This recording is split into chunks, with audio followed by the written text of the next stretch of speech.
동일성에 귀속시키는 그 이전의 방식, 해겔식의 방식을 벗어나는 겁니다. 동일성마저 특정한 제한과 조작을 통해 동일화된 차이임을 보여줍니다.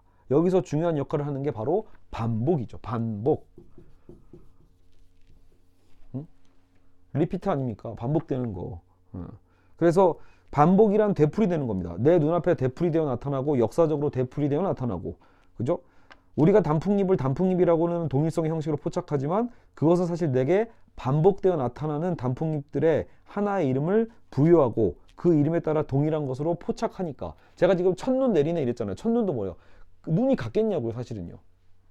그럼에도 불구하고 이 눈에 대한 것은 작년에 내렸던 그 눈과 지금 제가 아까 봤던 그 눈은 분명히 다른 눈이에요, 사실은요. 그럼에도 우리는 그냥 동일성으로 규정하는 것 뿐이죠. 이건 반복이에요, 사실은.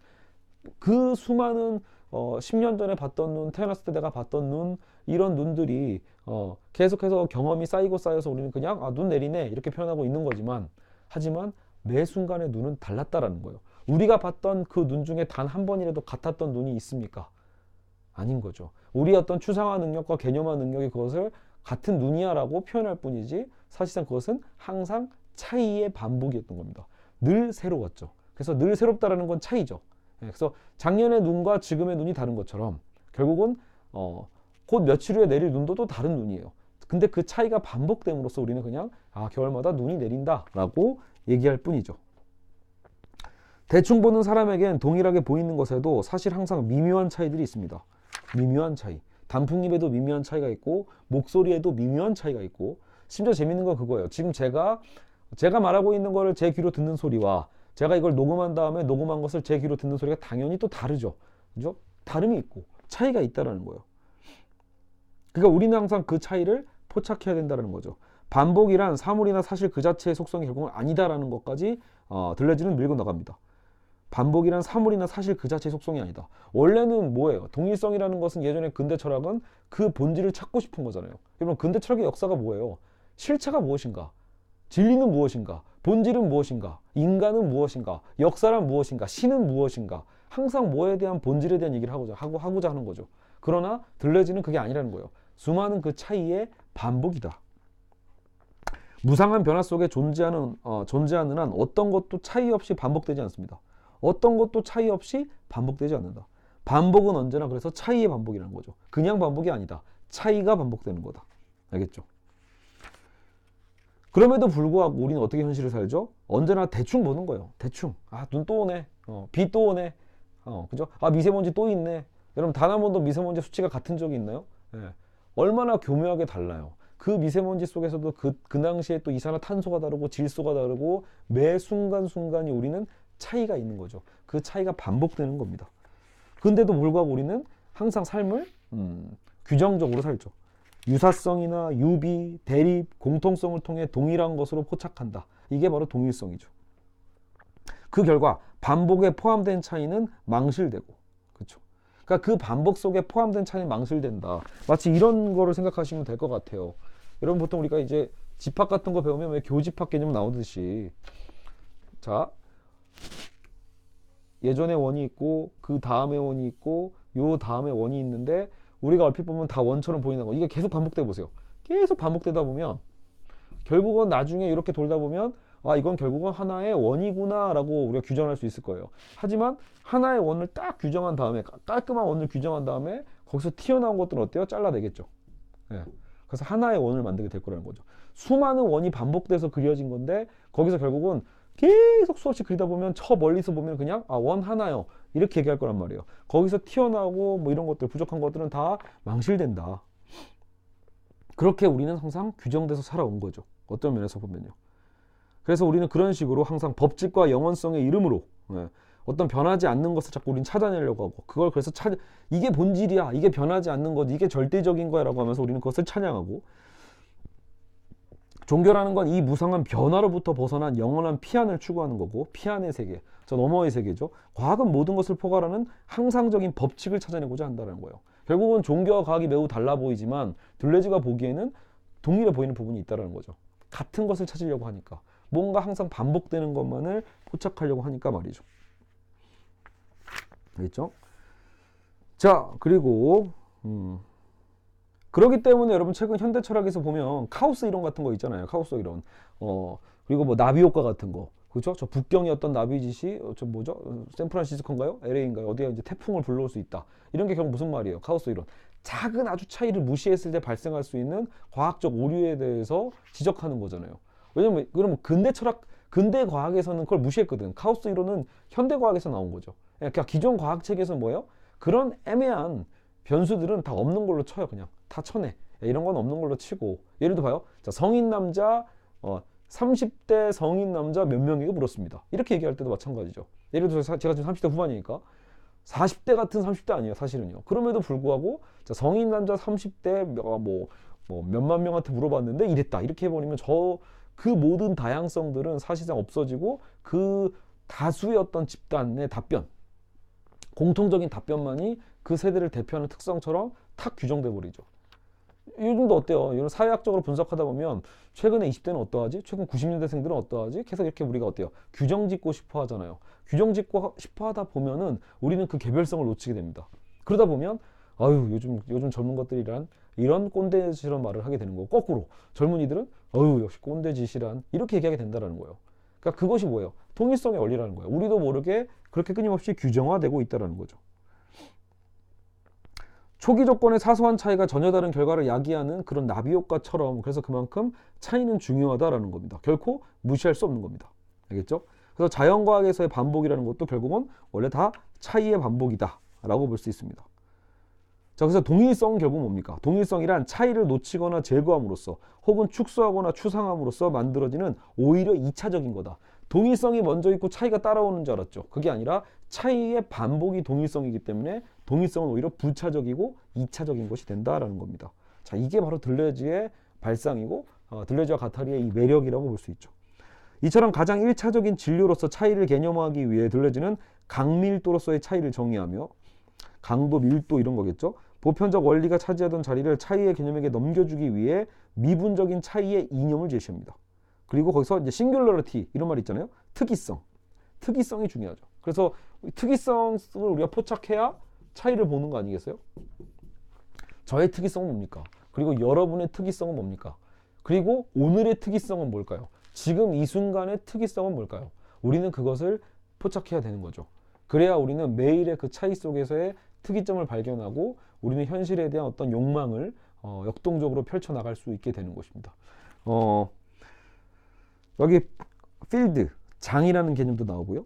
그래서 이제 차이와 반복이라는 개념 이후 다른 개념을 통해 사건의 철학이나 탈주의 철학 혹은 노마디즘 등으로 다르게 반복되는 것을 보는 게 더 흥미로울 거다라고 해서 좀 더 구체적인 얘기들은 이진경 선생님도 생략하고 계십니다. 알겠죠? 자, 일단 이렇게 해서 일단 전반부의 어떤 측면은 이렇게 마무리를 하고요. 이제 근데 아직도 많이 남았어.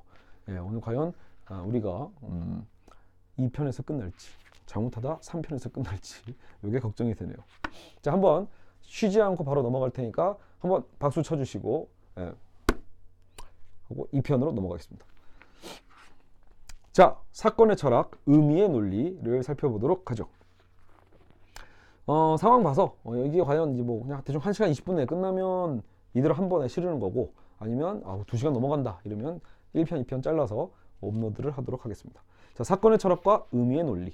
그래서 이제 들레즈 하면 이제 역시 그러게요. 이렇게 보니까 결국은 이진경 선생님도 어쩔 수 없이 이런 들레즈가 갖고 있는 특이성들을 보여주시려다가 정작 그렇다고 들레즈의 특이성을 다 보여줄 수는 없잖아요. 그러다 보니까 또 들레즈를 분석한 어떤 그 반복이 있겠죠. 그 차이의 반복. 그 반복 속에서 일종의 이제 통용되는 공통점들만 설명하고 있는 걸 수도 있습니다. 그럼 이것도 하나의 동일성의 논리가 아닐까라는 갑자기 그런 생각이 번뜩 드네요.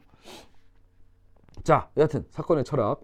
차이와 반복에서 생성, 접속, 변이로서 차이의 개념을 정의하려고 했다면 이제 들레즈는 그러한 관점에서 의미의 논리를 해명하고자 합니다. 의미의 논리. 의미란 통상 기호학이나 언어학 혹은 언어 철학에서 다루거나 그게 아니면 현상학에서 다루는 게 바로 의미죠. 자, 그래서 여기서는 조금 어려운 말들이 좀 나오긴 하는데 그러고 보니까 이런 느낌이 드네요. 우리가 들레즈의 지점을 만약에 좀 생각해 봐야 된다면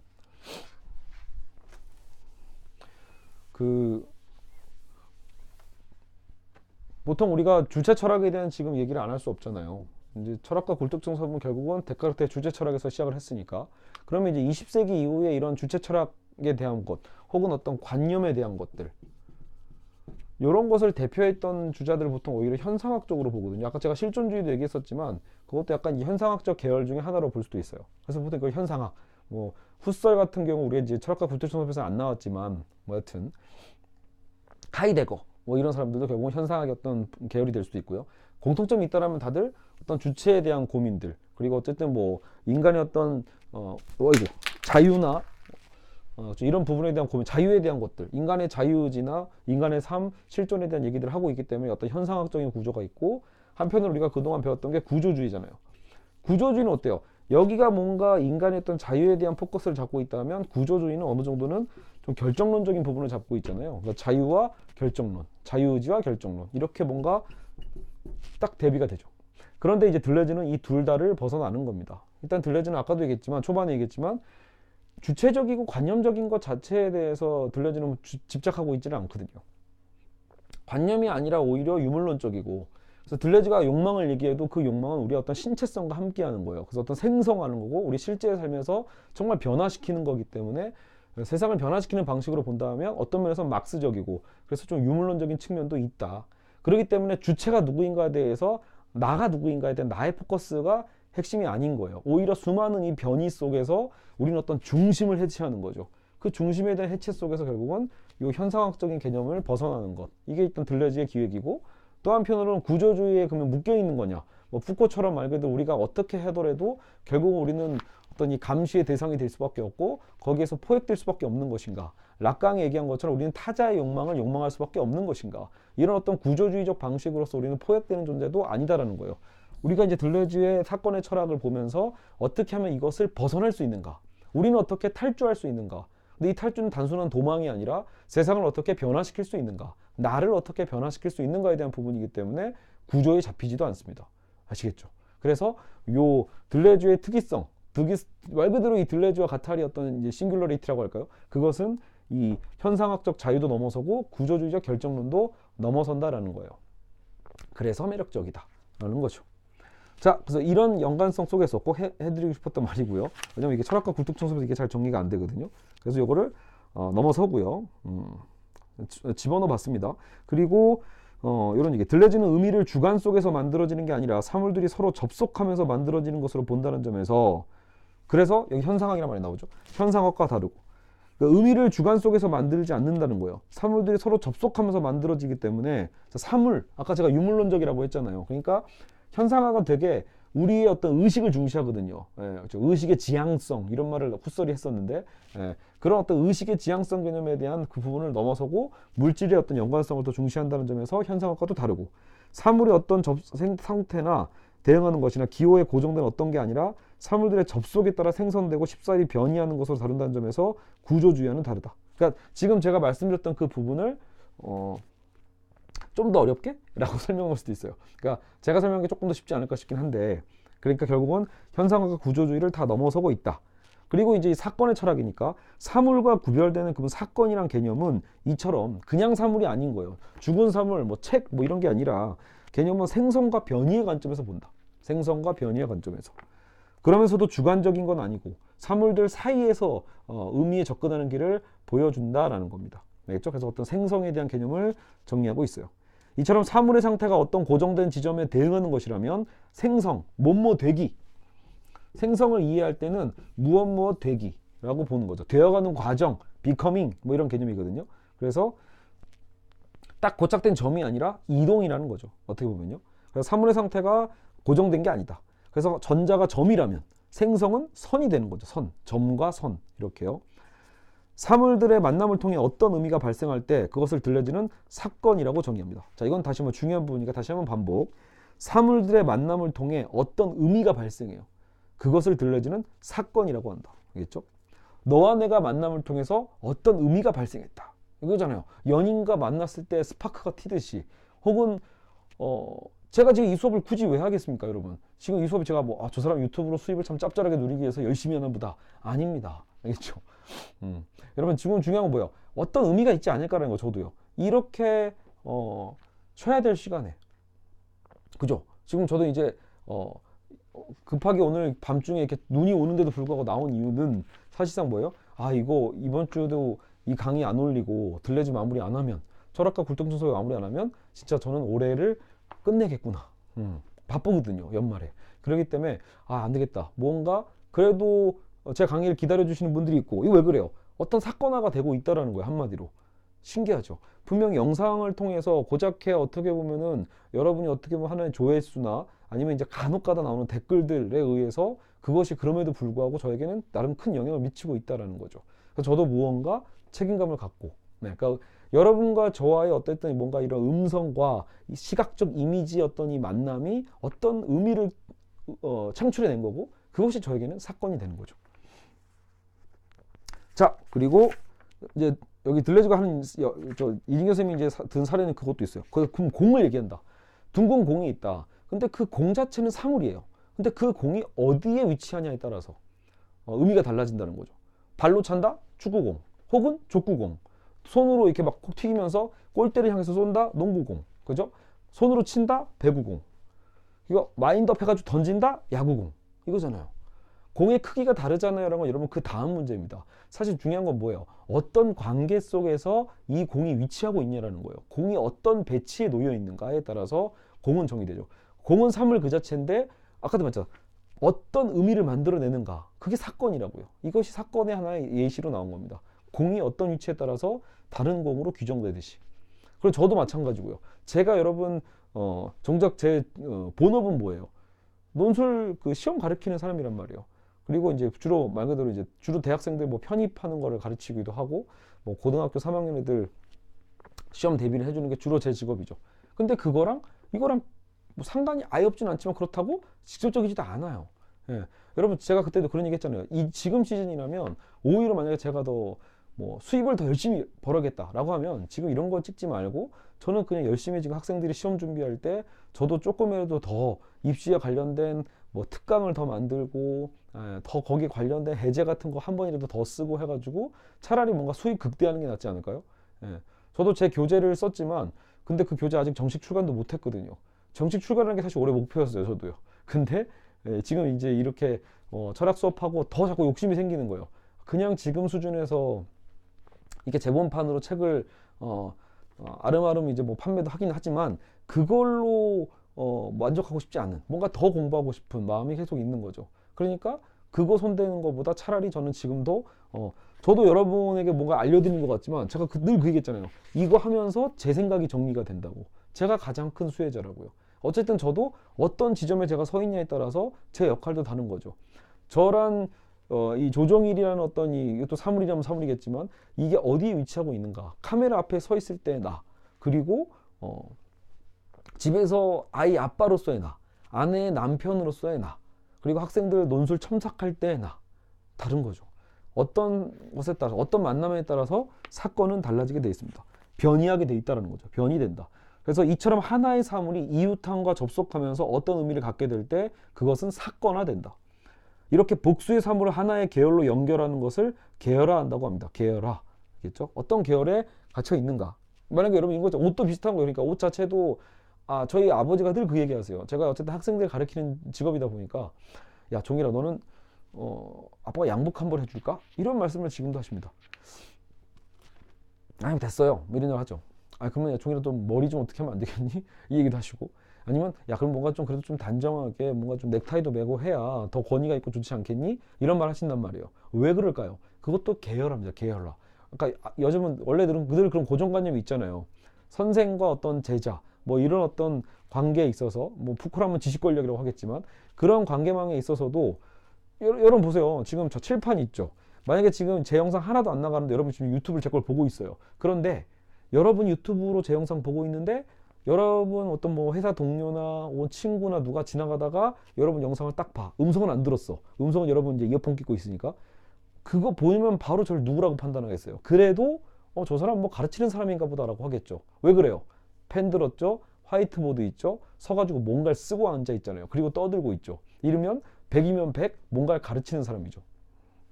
이게 계열화예요. 계열화. 제가 여기서 만약에 지금 엽기 들고 막 이렇게 하고 있어요. 그러면 뭔가 살 빼려고 하는 중년의 아저씨인가 보다. 뭐 이런 계열화가 나올 거 아니에요. 그게 계열화입니다. 별로 안 어렵죠. 아시겠죠? 그러니까 어떤 복장을 입느냐에 따라서 알겠죠? 그 계열화가 형성이 되는 거죠. 사건화되고 계열화된다.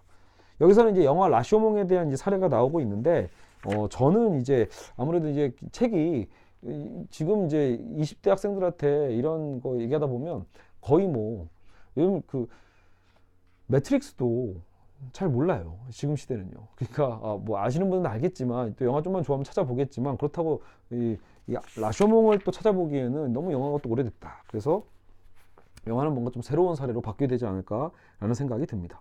어쨌든 여기서 사물들의 접속, 계열화를 통해 정의되는 사건의 개념이 접속을 통해 만들어지는 차이의 개념과 밀접하게 관련되어 있다는 것은 길게 말하지 않아도 알 수 있습니다. 알겠죠? 그래서 의미가 어떻게 생성되어지는가를 보여주기도 하지만 동시에 그것이 얼마나 쉽게 변할 수 있는 것인가도 보여주기도 합니다. 그렇죠? 물질성을 갖는 구조에 갇혀 있는 게 아니라 그래서 이런저런 변형을 가해도 변하지 않는 구조를 보여주는 게 아니라 이웃하는 항 하나만 바뀌어도 전혀 다른 의미로 변할 수 있다는 거죠. 아시겠죠? 그러니까 어때요? 구조주의는 변할 수 없잖아요. 아까 구조주의에 대한 이 비판이 바로 이런 거예요.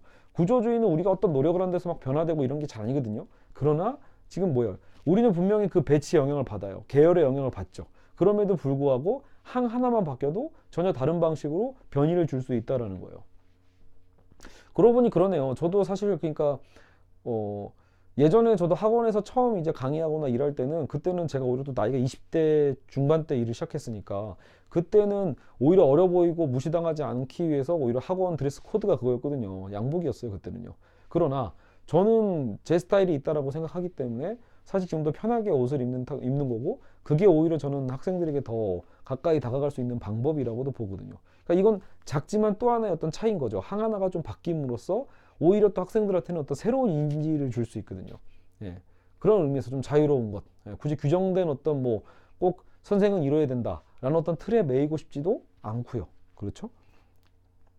물론 이제 항은 요 정도의 항이 아니에요. 여러분 사실은 잘못하면 뭐 완전히 항 자체를 변화시킬 수 있는 힘들도 꽤 많이 다가온단 말이에요. 알겠죠? 변수는 크다. 그러니까 결국은 이제 들레지도 그 얘기를 하고 싶은 거예요. 이 변화는 항 하나만 달라져도 전혀 다른 의미로 바뀔 수 있다. 알겠죠? 자, 그리고 뭘 보면 될까요? 자, 이념적 사건. 개개의 사건들을 하나로 묶어줄 수 있는 이런 사건의 집합을 이념적 사건이라고 합니다. 그리고 이념적 사건에 포함되는 모든 사건은 항상 어떤 차이를 포함하고 있다. 모든 사건들은 우발적이고 우연적 요소들을 포함하고 있다. 알겠죠? 사건은 매우 다양한 계열화를 향해 열려 있고 그렇기 때문에 정말 많은 사건의 경우의 수가 있다.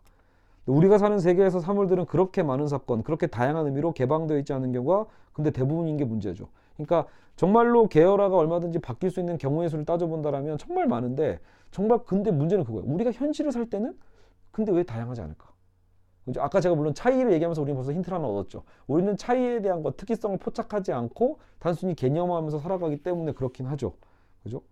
그러니까 이 계열화를 지배하는 결국 어떤 힘이 있다라는 거예요. 그래서 우리가 어떤 계열을 형성하고 살아가는데 이 계열화가 하나만 틀어줘도 크게 변할 수 있다라고 했잖아요. 그러니까 오히려 우리 삶을 변화시키는 힘은 들레지 입장에서 본다라면 오히려 쉬운 걸 수도 있다라는 거예요. 근데 그러니까 항 하나만 바뀌면 우리의 삶을 확 변이시킬 수 있고 새로운 삶으로 생성시킬 수 있으니까. 그럼에도 불구하고 왜 어려울까? 한편으로는 그 변화를 원하지 않는 어떤 힘이 있다라는 거예요. 이 계열화를 유지하고자 하는 힘, 이 얘기를 하고 있습니다. 계열화를 지배하고자 하는 힘을 우리는 벗어나기가 쉽지 않다. 그 중에 대표적인 것이 바로 커먼 센스라고 할까요? 상식 있죠, 상식. 기본 양식이라고 할 때 그 상식에 대한 선이 굉장히 강하다. 근데 그게 제가 아까 얘기했던 어떤 동일성의 어떤 논리와도 다를 바가 없죠. 그래서 우리를 어떤 그 다른 종류의 어떤 계열화를 가는 것을 막는 힘이기도 하다라는 거예요. 어떤 고정관념. 저 사람은 허우대가 멀쩡한데 왜 저래? 이런 것도 뭐예요? 우리의 계열화의 고정관념인 거예요. 아니 허우대가 멀쩡하다는 게 대체 무슨 의미예요? 언제든 다를 수도 있잖아요. 그럼에도 불구하고 우리는 무언가 기대치가 있다라는 거예요. 그래서 어쨌든 그런 계열화의 힘이 있다라는 부분이 있고요. 이처럼 양식의 반환은 계열화를 통해서 양식의 힘과 대결하고 그것을 무력화시키는 것을 들려지는 역설이라고 합니다. 파라독스. 역설이란 통념을 뜻하는 그리스어 독사에 반하여 어게인스트를 뜻하는 것을 붙여 만든 말이다. 파라독스. 그래서 양식이라는 통념에 반하는 것이 오히려 이제 역설이다.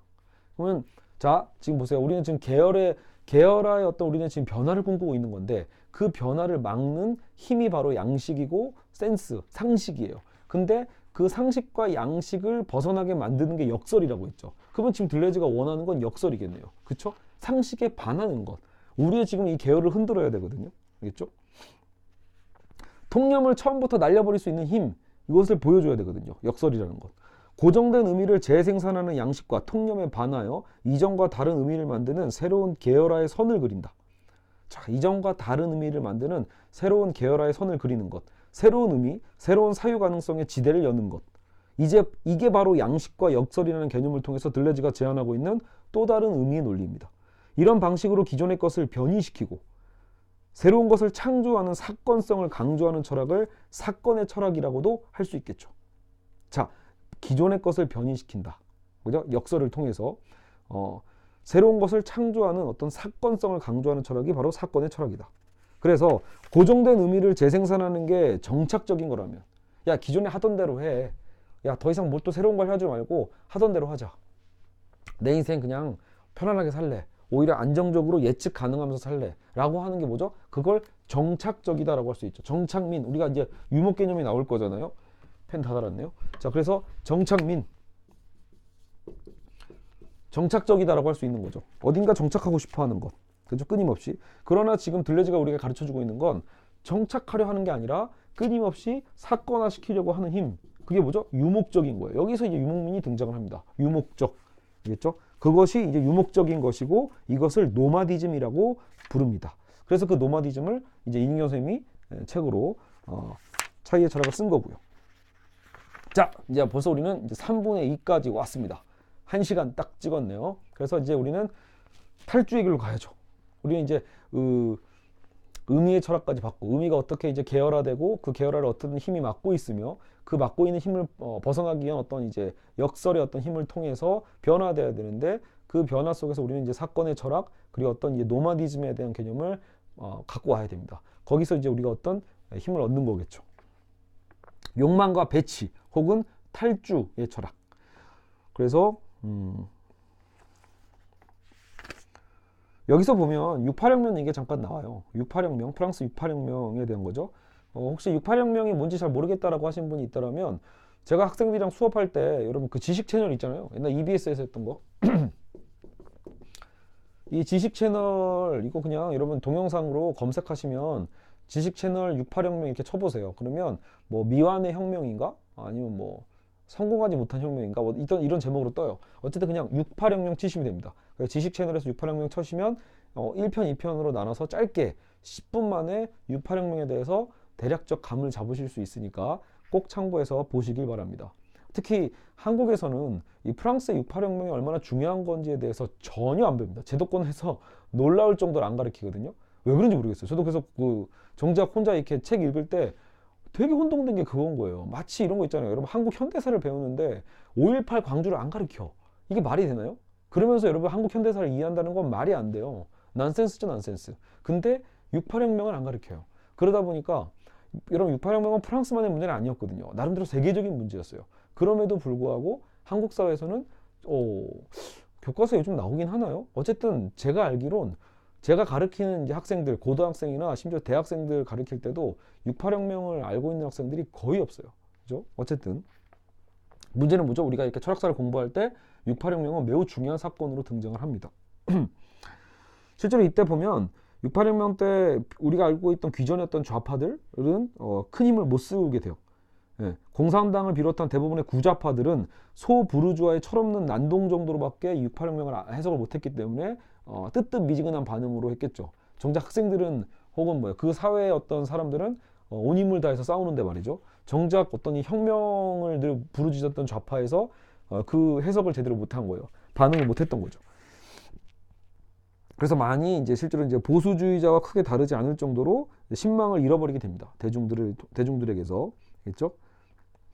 국가 권력 주변이라는 제한된 영역에서 일상의 영역 전반으로 권력의 문제를 끄집어내는 것, 욕망을 통제하고 억압하는 혁명의 관념에서 벗어나 욕망과 나란히 가는 혁명을 사유하고 실행하는 것이 그것이었다.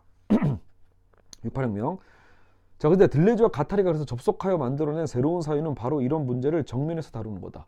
그래서 들레즈와 가타리는 어쨌든 6.8혁명 이후에 안티 오이디푸스, 어떤 책에서는 앙티 오이디푸스라고도 하고 안티 오이디푸스라고도 써 있습니다. 그래서 이것은 바로 욕망과 혁명을 하나의 동일한 문제로 사고하는 거예요. 그러니까 대체 이 혁명이 왜 일어났을까를 봤을 때 오히려 여기서 들레즈와 가타리는 그래, 이것은 바로 욕망의 문제다. 근데 이 대중의 욕망을 근데 어떻게 해석할 것인가에 대한 부분에서 착안을 했던 거죠. 알겠죠? 자, 그런데 우리가 아직 욕망을 얘기할 때 아까 그 얘기했잖아요. 우리는 이제 니체에게서 이것을 받아왔다고, 한편으로. 그리고 이건 뭐와도 차이가 있죠. 아까 처음에 말씀드렸던 락강의 어떤 이 욕망 개념과도 다르다. 정신분석의 욕망 개념을 벗어나고자 하는 시도였기 때문에 제목이 안티 오이디푸스인 거예요. 그러니까 이 오이디푸스 하면 떠오르는 게 정신분석이니까. 그렇죠? 그래서 오이디푸스 컴플렉스를 통해서 그 욕망이라는 게 억압된 거고,